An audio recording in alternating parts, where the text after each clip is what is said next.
राज्य के स्वास्थ्य मंत्री बन्ना गुप्ता पर विवादित बयान देने के बाद सुर्खियों में आने वाले सरायकेला खरसुआ जिले के आदित्यपुर 2 स्थित 111 सब लाइफ अस्पताल के प्रबंधक डॉक्टर ओपी आनंद को रविवार देर शाम न्यायिक हिरासत में लेकर सरायकेला पुलिस अपने साथ सरायकेला सदर अस्पताल ले गई, जहां से मेडिकल जांच के बाद सोमवार सुबह उन्हें न्यायिक हिरासत में भेज दिया गया।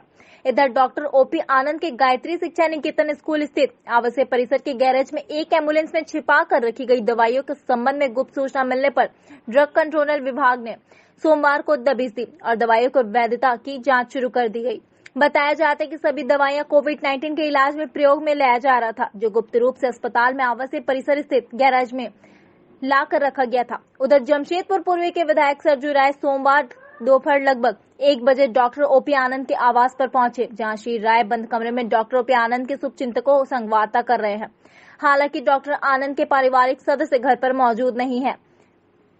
गौरतलब है कि सरजू राय ने एक बयान जारी कर वैश्विक महामारी के दौर में अस्पताल पर किसी तरह की कार्रवाई नहीं किए जाने की अपील की। साथ ही उन्होंने सरकार को नसीहत दिया कि दुर्भावना से ग्रसित होकर कोई कार्रवाई न करे।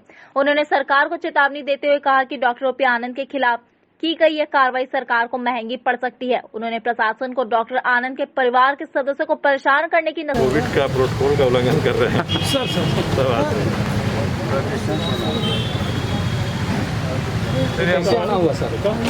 आज अखबार में मैंने देखा कि डॉक्टर साहब को केस करके जेल भेजने का उपाय,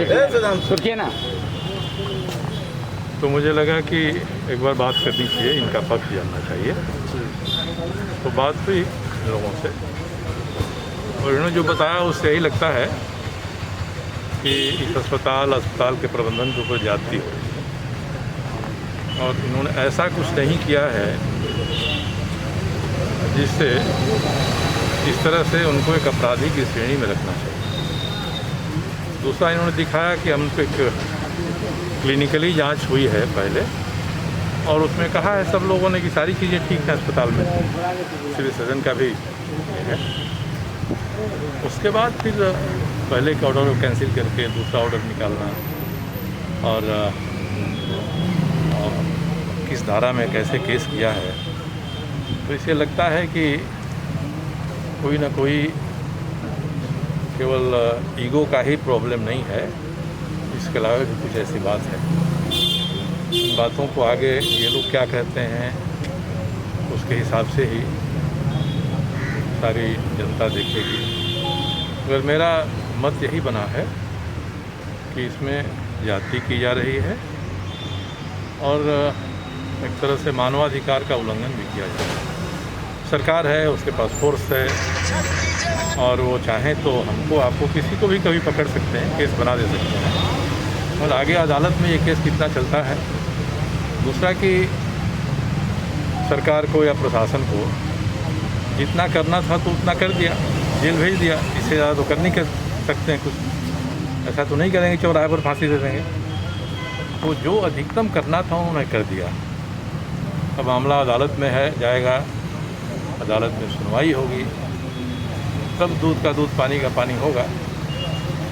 ये मेरी तरफ से इतना ही कहना है कि इस तरह की ज्यादती जब होती है तो लोकतंत्र में सरकारों की छवि खराब होती है और धीरे धीरे जब मामला सामने आएगा तो पुलिस प्रशासन की इससे विश्वसनीयता खत्म होती है और जो भी प्रशासन के लोग हैं, स्वास्थ्य विभाग के लोग हैं, अगर वे तथ्य पर नहीं चलेंगे तो यही लगेगा कि ये किसी न किसी के एजेंट बनकर काम कर रहे हैं।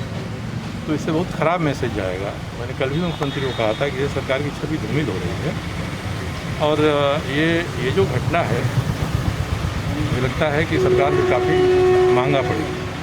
सर, जैसी खबरें आ रही है पूरे परिवार पे पुलिसिया डंडा लगने वाला नहीं, तो सरकार या जो सरकार में वो इतना ही ना कर सकता है। आपको जेल में डाल देगा, आपको मुकदमा कर देगा, 15 दिन, 20 दिन, 25 दिन आपको परेशानी पैदा करेगा। बाकी तो मामला न्यायालय में जाएगा तो पता चल जाएगा क्या है। आप इस मामले को किस स्तर पे लेकर जा रहे हैं? नहीं, मैं तो आया था बात करने और मेरी जो धारणा बनी है और भी कई तथ्य आएंगे तो धारणा पुष्ट होती है या धारणा में बदलाव होता है। 1-2 दिन देख कर ही हम इसमें आगे अपनी राय कायम करेंगे मगर प्रथम दृष्टया यहाँ आने से मुझे लगा कि घोर ज्यादती हो रही है, और यदि पुलिस इनके घर परिवार के ऊपर भी कार्रवाई करेगी तो इससे सरकार की साख भोग में मिल जाएगी।